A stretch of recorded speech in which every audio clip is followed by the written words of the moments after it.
The Autobiography of George Muller, Chapter 1, being read by Peter John Parisi, also known as Brian Dean. Early days, 1805 to 1825. I was born at Kroppenstadt near Halberstadt in the Kingdom of Prussia on September 27, 1805. In January 1810, my parents moved to Helmersleben, about 4 miles from Kroppenstadt, where my father was appointed collector in the excess. As a warning to parents, I mentioned that my father preferred me to my brother, which was very injurious to both of us. To me, as tending to produce in my mind a feeling of self-elevation, and to my brother by creating in him a dislike both towards my father and me.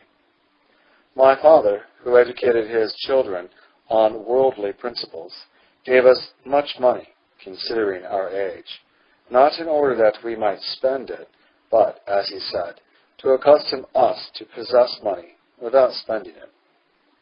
The result was that it led me and my brother into many sins, for I repeatedly spent a part of the money in a childish way, and afterwards, when my father looked over my treasure, I sought to deceive him in making up the accounts, either by not putting down all the money which he had given me, or by professing to have more money in hand than was the case, and counting it out accordingly before him.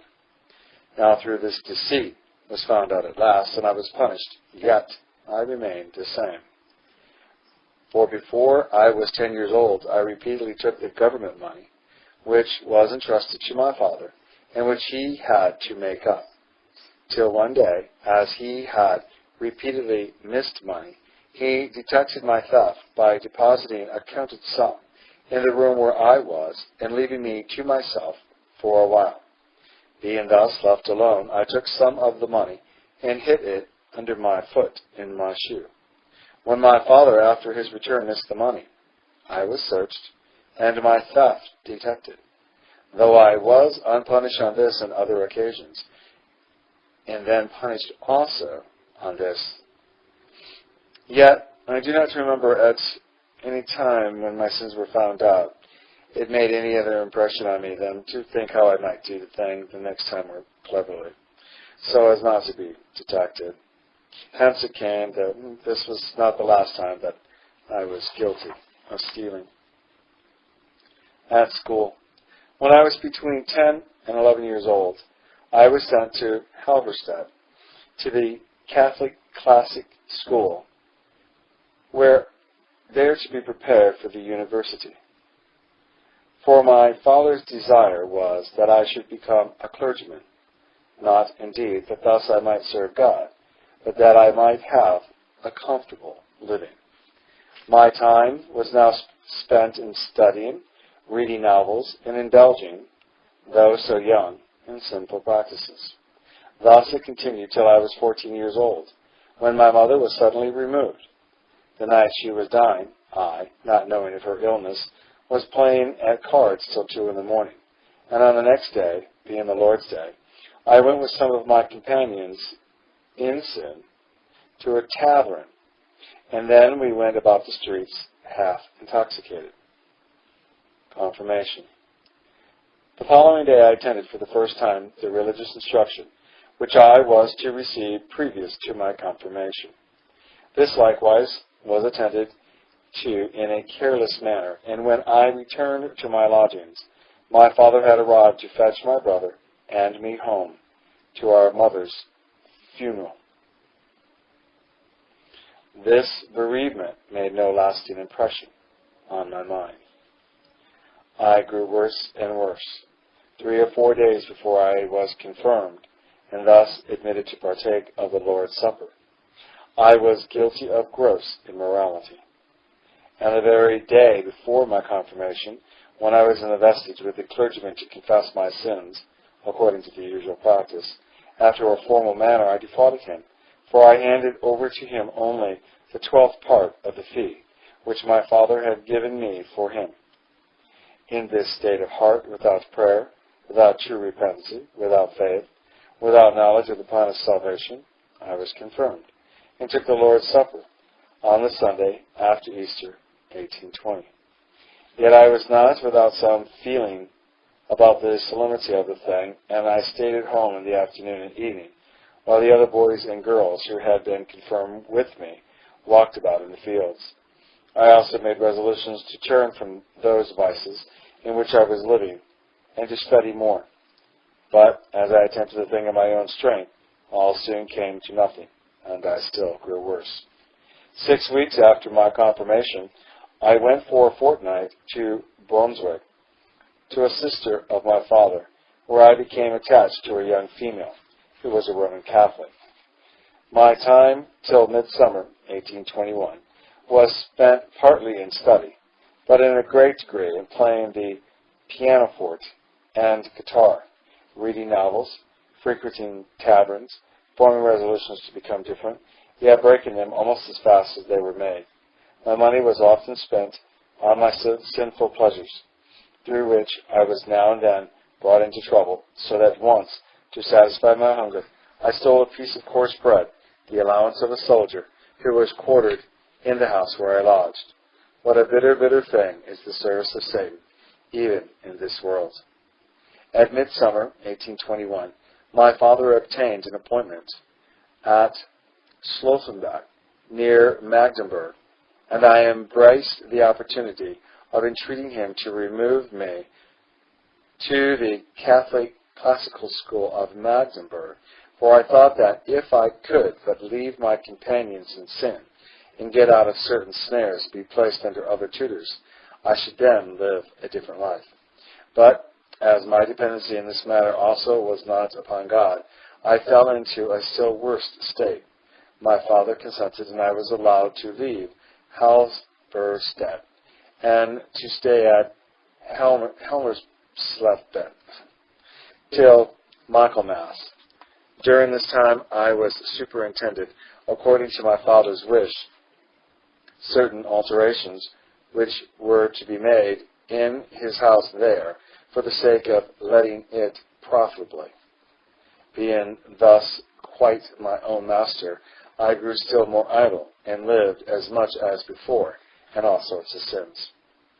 When Michaelmas came, I persuaded my father to leave me at Helmsleben till Easter, and to let me read the classics with Dr. Nagel, a clergyman living in the same place. As he was a very learned man, and also in the habit of having pupils under his care, and a friend of my father, my request was granted. I was now living on the premises belonging to my father, under little real control, and entrusted with a considerable sum of money, which I had to collect for my father. My habit soon led me to spend a considerable part of this money, giving receipts for different sums, yet leaving my father to suppose I had not received them. Imprisoned. In November I went on a pleasure excursion to Magdeburg, where I spent 6 days in much sin, and though my absence from home had been found out by my father before I returned from thence, yet I took all the money I could obtain, and went to Brunswick after I had, through a number of lies, obtained permission from my tutor. The reason of my going to Brunswick was the attachment I had formed 18 months previously to the young female residing there. I spent a week at Brunswick at an expensive hotel. At the end of the week, my money was expended.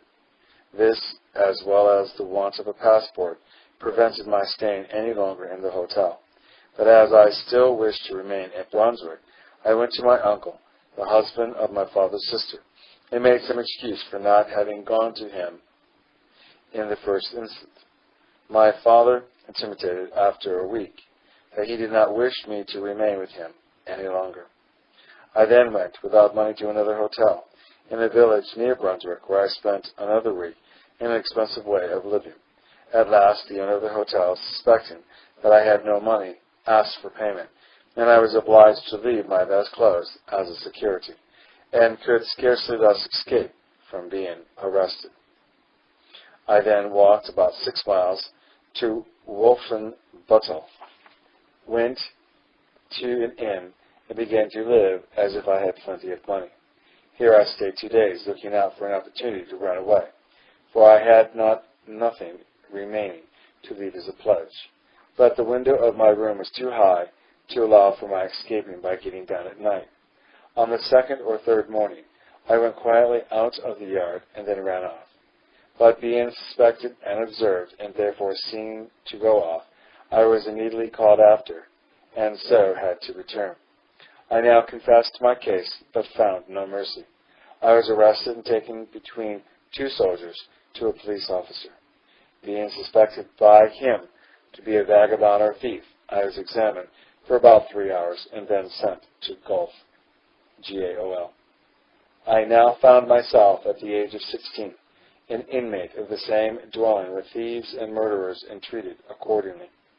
My superior manner profited me nothing, for though as a particular favor I received the first evening some meat with my bread, I had the next day the common allowance of the prisoners, very coarse bread and water, and for dinner vegetables, but no meat.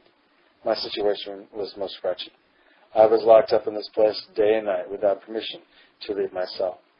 The dinner was such that on the first day I completely loathed it and left it untouched.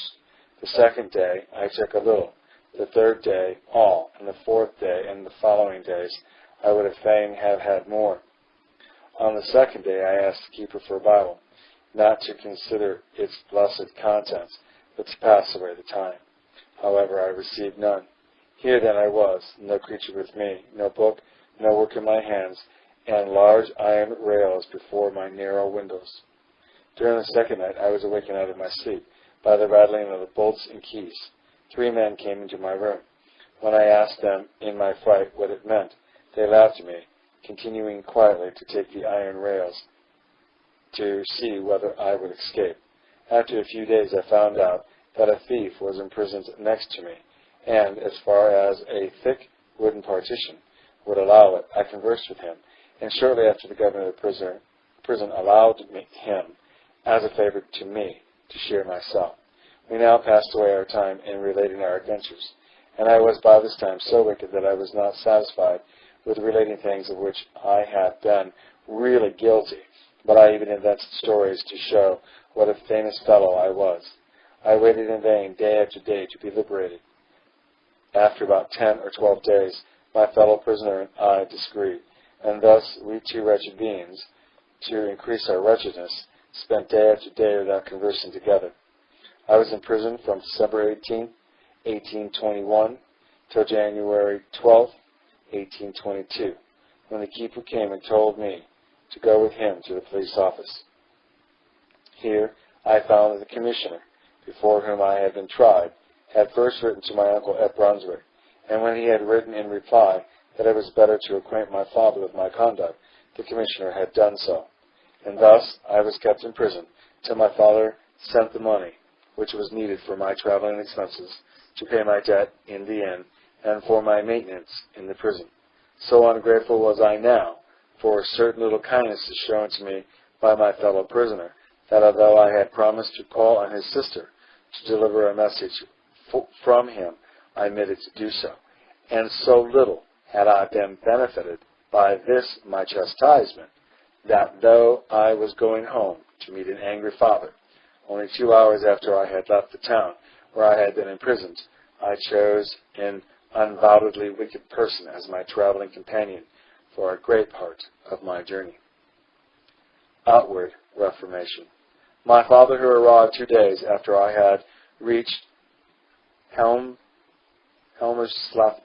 had been after having severely beaten me, took me home to Slothenbach, intending to keep me there till Easter, and then to send me to a classical school at Hell, that I might be under strict discipline and the continual inspection of a tutor. In the meantime, I took pupils, whom I instructed in Latin, French, arithmetic, and German grammar. I now endeavored, by diligence in study, to regain the favor of my father. My habits were, as to outward appearance, exemplary. I made progress in my own studies, benefited my pupils, and was soon liked by everybody around me, and in a short time my father had forgotten all. But all this time I was in heart as bad as ever, for I was still in secret habitually guilty of great sins. Easter came, and on account of my good behavior, my diligency in study, and also because I was no expense to my father, but earned much more than I cost him, I easily persuaded him to let me stay at home till Michaelmas. But after that period he would not consent to my remaining any longer with him, and therefore I left home, pretending to go to hell to be examined. But having a hearty dislike to the strict discipline of which I had heard, and knowing also that I should meet there young men attending the university with whom I was acquainted, enjoying all the liberty of German students, while I myself was still at school.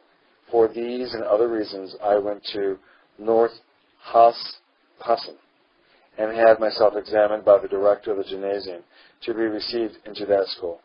I then went home, but never told my father a word of all this deception, till the day before my departure, which obliged me to invent a whole chain of lies. He was then very angry, but at last, through my entreaties and persuasion, he gave way and allowed me to go. I continued at North Hassen 2 years and 6 months, till Easter, 1825. During this time I studied with considerable diligency the Latin classics, French, history, my own language, etc., but did little in Hebrew, Greek, or mathematics. I did in the house of the director, and got through my conduct highly into his favor, so much so that I was held up by him in the first class as an example to the rest, and he used me to take me regularly with him in his walks, to converse with me in Latin. I used now to rise at 4, winter and summer, and generally studied all the day, with little exception, till 10 at night. But whilst I was thus outwardly gaining the esteem of my fellow creatures, I did not care in the least about God, but lived secretly in much sin, in consequence of which I was taken ill, and for 13 weeks confined to my room. During my illness I had no real sorrow of heart, yet, being under certain natural impressions of religion, I read through Klopstock's work without weariness. I cared nothing about the Word of God. I had about 300 books of my own, but no Bible. I practically set a far higher value, upon the writings of Horace and Cicero, Voltaire, than upon the volumes of inspiration. Now and then I felt that I ought to become a different person, and I tried to amend my conduct, particularly when I went to the Lord's Supper, as I used to do twice every year with the other young men. The day previous to attending this ordinance, I used to refrain from certain things, and on the day itself I was serious, and also swore once or twice to God, with the emblem of the broken body in my mouth, to become better, thinking that for the oath's sake I should be induced to reform. But after 1 or 2 days were over, I was as bad as before. Sinful ways. I had now grown so wicked that I could habitually tell lies without blushing. And further, to show how fearfully wicked I was, I will mention, out of many others, only one great sin, of which I was guilty before I left this place. Through my dissipated life I had contracted debts, which I had no means of discharging, for my father could allow me only about as much as I needed for my regular maintenance. One day, after having received a sum of money from him, and having purposely shown it to some of my companions, I afterwards found that it was stolen, having myself by force injured the lock of my trunk, and having also designedly forced open my guitar case. I also found myself greatly frightened by what had happened, ran into the director's room with my coat off, and told him that all my money was stolen. I was greatly pitied. Some friends also gave me now as much money as I pretended to have lost, and the circumstance afforded me a ground upon which to ask my creditors to wait longer. But this matter turned out bitterly, for the director, having ground to suspect me, though he could not prove anything, never fully restored me to his confidence. As regards my own feeling, though I was very wicked, yet this desperate act of depravity was too much, even for my hardened conscience, for it never allows afterwards me to feel easy in the presence of my director's wife, who, like a kind mother, had waited on me in my illness, and on whom I had now so wilfully brought trouble. How long-suffering was God at this time, not to destroy me at once, and how merciful that he did not suffer me to be tried before the police, who easily would have detected that the whole was a fabrication. I was heartily glad, for many reasons, but particularly on account of this latter circumstance, to be able soon after to exchange the school for the university. Enters Howell University. I had now obtained what I had fondly looked forward to. I became a member of the university, and that with very honorable testimonies. I had thus obtained permission to preach in the Lutheran establishment, but I was as truly unhappy and as far from God as ever. I had made strong resolution now, at last, to change my course of life for two reasons. First, because without it, I thought no parish would choose me as their pastor, and secondly, that without a considerable knowledge of divinity, I should never get a good living, as the obtaining of a valuable cure in Prussia generally depends upon the degree in which the candidates for the ministry obtain in passing the examination. But the moment I entered Howell, the university town, all my resolutions came to nothing. Being now more than ever my own master, and without any control as long as I did not fight a duel, molest the people in the streets, etc., I renewed my profligate life afresh, though now a student of divinity.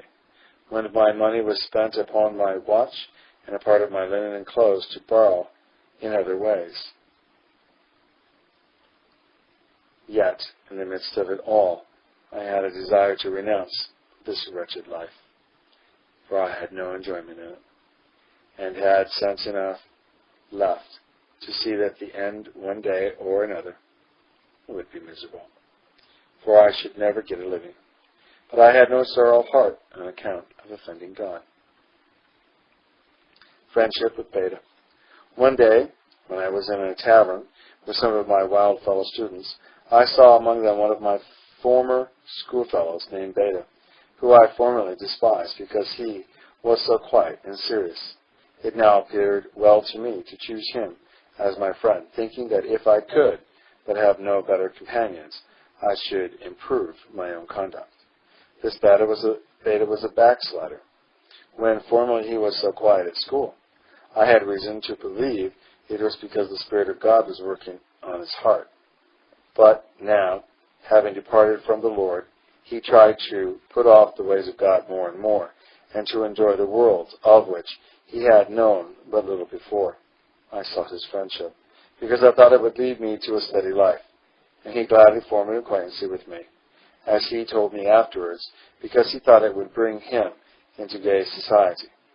Thus my poor foolish heart was again deceived, and yet God, in his abundant mercy, made him, after all, in a way which was never thought of by me, the instrument of doing me good, not merely for a time, but for eternity. About this period, June 1825, I was again taken ill in consequence of my profligate and vicious life. My state of health would therefore no longer allow me to go on in the same course, but my desires were still unchanged. About the end of July, I recovered. After this, my conduct was outwardly rather better, but this arose only for the want of money. At the commencement of August, Beta and I, with two other students, drove about the country for 4 days. All the money for the expensive pleasure had been attained by pledging some of our remaining articles. Trip to Switzerland. When we returned, instead of being truly sorry on account of his sin, we thought of fresh pleasures, and as my love for traveling was stronger than ever, through what I had seen on this last journey, I proposed to my friends to set off for Switzerland. The obstacles in the way was the want of money, the want of passports were removed by me. For though forged letters from my parents, we procured passports, and through pledging all we could, particularly our books, we obtained as much money as we thought would be enough. Beta was one of the party. On August 18th, we left Hale. It will be enough to say that we went as far as Mount Rigi, that's R-I-G-I, in Switzerland. 43 days we were, day after day, traveling almost always on foot. I had now obtained the desire of my heart. I had seen Switzerland, but still I was far from being happy. The Lord most graciously preserved us from many calamitous circumstances, which, but for His gracious providence, might have overcome us. But I did not see His hand at that time, as I have seen it since. Sickness of one or more of us, or separation from one another, which might have so easily befallen us, would have brought us, being so far from home, and having but just as much money as was absolutely needed, into a most miserable condition. I was on this journey like Judas, for having a common purse. I was a thief. I so managed that the journey cost me but 2/3 of what it cost my friends. Oh, how wicked was I now! At last, all of us became tired of seeing even the most beautiful views, and whilst at first, after having seen certain places, I had been saying with Horace at the end of the day in my pagan hearts, Vixi, V-I-X-I, I have lived. I was now glad to get home again. September 29th, we reached Hale, from which each of us, for the remainder of the vacation, went to his father's house. I had now, by many lies, to satisfy my father concerning the traveling expenses, and succeeded in deceiving him. During the 3 weeks I stayed at home, I determined to live differently for the future. Once more the Lord showed me what resolutions come to, when made in man's strength. It was different for a few days, till when the vacation was over, and fresh students came, and with them fresh money. All was soon forgotten. At this time, Hale was frequented by 1,260 students, about 900 of whom studied divinity, all of which 900 were allowed to preach, although I believe not 9 of them feared God. Conversion. The time was now come when God would have mercy upon me. His love had been set upon such a wretch as I was before the world was made. His love had sent His Son to bear punishment on account of my sins, and to fulfill the law which I had broken times without number. And now, at a time when I was as careless about Him as ever, He sent His Spirit into my heart. I had no Bible and had not read in it for years. I went to church but seldom, but from custom I took the Lord's Supper twice a year. I had never heard the gospel preached up to the beginning of November 1825. I had never met with a person who told me that he meant, by the help of God, to live according to the Holy Scriptures. In short, I had not the least idea that there were any persons really different from myself, except in degrees. One Saturday afternoon, about the middle of November 1825, I had taken a walk with my friend Beta. On our return, he said to me that he was in the habit of going on Saturday evenings to the house of a Christian, where there was a meeting. On further inquiry, he told me that they read the Bible, sang, prayed, and read a printed sermon. No sooner had I heard this than it was to me as if I had found something after which I had been seeking all my life long. I immediately wished to go with my friend, who was not at once willing to take me. For knowing me as a gay young man, he thought I should not like this meeting. At last, however, he said he would call for me. I would here mention that Beta seems to have had conviction of sin, and probably also a degree of acquaintancy with the Lord, when about 15 years old. Afterwards, being in a cold and worldly state, he joined me in that sinful journey to Switzerland. On his return, however, being extremely miserable and convinced of his guilt, he made a full confession of his sin to his father, and, whilst with him, sought the acquaintancy of a Christian brother named Richard. That's R-I-C-H-T-E-R. This Dr. Richard gave him, on his return to the university, a letter of introduction to a believing tradesman of the name Wagner. It was this brother in whose house the meeting was held. We went together in the evening, as I did not know the manners of the believers, and the joy they have in seeing poor sinners, even in any measure, caring about the things of God. I made an apology for coming. The kind answer of this dear brother I shall never forget. He said, "Come as often as you please. House and heart are open to you." We sat down and sang a hymn.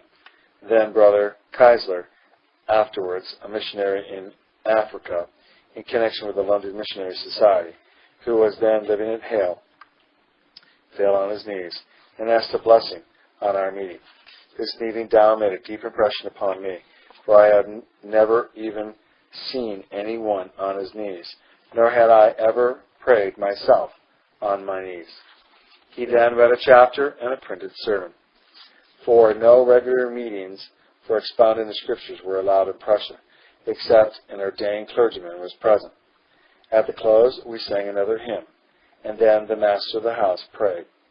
Whilst he prayed, my feeling was somewhat like this. I could not pray as much, though I am much more learned than this illiterate man. The whole made a deep impression on me. I was happy, though if I had been asked why I was happy, I could not have clearly explained it. When we walked home, I said to Beta, "All we have seen on our journey to Switzerland, and all our former pleasures, are as nothing in comparison with this evening. Whether I fell on my knees when I returned home, I do not remember. But this I know, that I lay peacefully and happy in my bed. This shows that the Lord may begin His work in different ways. For I have not the least doubt that on that evening He brought a work of grace in me, though I obtained joy without any deep sorrow of heart and with scarcely any knowledge. That evening was the turning point in my life. The next day and Monday, and once or twice besides, I went again to the house of this brother, where I read the Scriptures with him and another brother, for it was too long for me to wait till Saturday came again. Now my life became very different. Though my sins were not given up at once, my wicked companions were given up, and going to taverns was entirely discontinued. The habitual practice of telling falsehoods was no longer indulged in, but still a few times after this I spoke in untruth. At the time when this change took place, I was engaged in translating a novel out of French into German for the press, in order to obtain the means of gratifying my desire to see Paris. This plan about the journey was now given up, though I had not light enough to give up the work in which I was engaged, but finished it. The Lord, however, most remarkably, put various obstacles in the way, and did not allow me to sell the manuscript. At last, seeing that the whole was wrong, I determined never to sell it, and was unable to abide by this determination. The manuscript was burnt. I now no longer live habitually in sin, though I was still often overcome, and sometimes even by open sins, thus far less frequently than before, and not without sorrow of heart.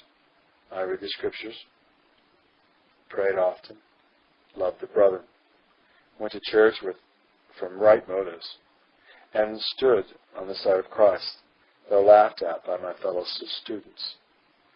What all the exhortations and precepts of my father and others could not effect, what all my own resolutions could not bring about, even to renounce a life of sin and prolificy, I was unable to do, constrained by the love of Jesus. The individual who desires to have his sins forgiven must seek for it through the blood of Jesus. The individual who desires to get power over sin must likewise seek it through the blood of Jesus.